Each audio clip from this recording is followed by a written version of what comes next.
Siapa yang tahu daerah penghasil garam di mana? Ya, benar. Daerah itu adalah di Pulau Madura. Nah, di pulau penghasil garam ini ada dongeng menarik juga loh. Judulnya Joko Tole. Kita dengarkan baik-baik yuk.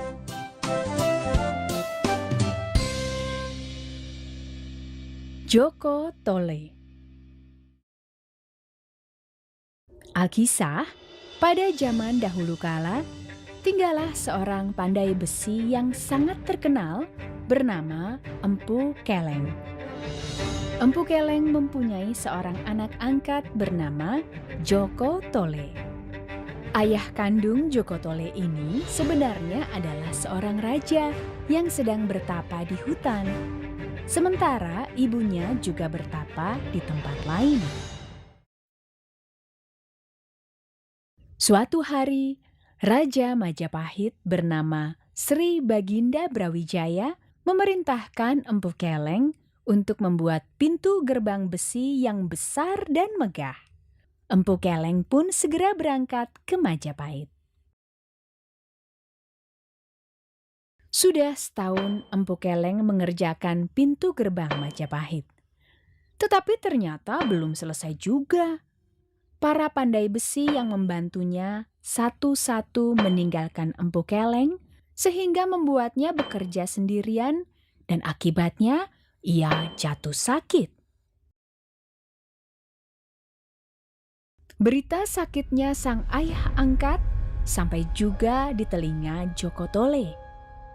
Ia pun segera meninggalkan pekerjaannya di rumah lalu berangkat menyusul Empu Keleng dengan maksud untuk membantunya. Setelah berjalan melewati beberapa desa, Joko Tole memasuki sebuah hutan yang sangat lebat. Di situ ia bertemu seseorang yang dengan ramah menyapanya. "Joko Tole, anakku.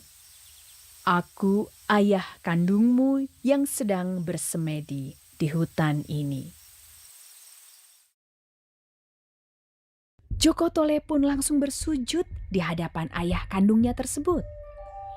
Ayah Joko Tole menerangkan jika membangun pintu gerbang besi Majapahit memang tidak mudah dan lama.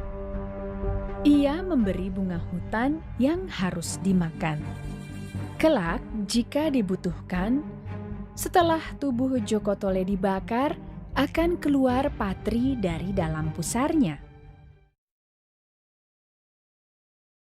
Bunga hutan itu diterima Joko Tole dan dimakannya. Setelah itu, Joko Tole meneruskan perjalanannya. Kali ini ia ditemani adiknya yang bernama Agus Wedi. Namun, di kerajaan Gresik, Agus Wedi berpisah dengan kakaknya dan kelak menikahi putri dari kerajaan itu. Sementara itu, Sri Baginda Brawijaya murka sebab pintu gerbang pesanannya tidak juga rampung. "Besok pagi, pintu ini harus sudah selesai. Kalau tidak, kalian semua harus menanggung akibatnya," ujar sang raja kepada seluruh pandai besi yang bekerja. Mereka semua pun merasa ketakutan. "Izinkan saya yang menyelesaikannya, Baginda." Tiba-tiba Joko Tole berkata dan membuat kaget Baginda. "Dengan cara apa kamu menyelesaikannya?" tanya Baginda tidak percaya. "Dengan membakar tubuh saya, Baginda." Semua orang yang ada di sana kaget dan tidak percaya. Terlebih lagi Empu Keleng. Tapi Joko Tole berusaha meyakinkan mereka. Akhirnya mereka semua percaya. Menjelang tengah hari, tubuh Joko Tole dibakar. Ajaib, dari dalam pusarnya keluarlah cairan putih yang bisa merekatkan dengan kuat bagian dari pintu gerbang tersebut. Setelah selesai, tubuh Joko Tole pun langsung direndam ke dalam sebuah kolam. Akhirnya pengerjaan itu selesai juga. Sri Baginda Brawijaya puas adanya. Ia memberi hadiah kepada seluruh pandai besi yang mengerjakannya, termasuk kepada Empu Keleng dan Joko Tole. Hadiah yang menjadi bagian Joko Tole, ia persembahkan untuk ibundanya tercinta. Hadiah itu dititipkan kepada Empu Keleng yang kembali ke Madura.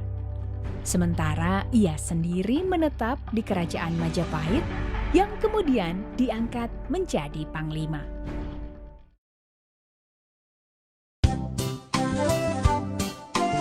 Pesan moral, pengorbanan tulus yang diberikan kepada orang lain akan membuahkan hasil yang menyenangkan dan berarti.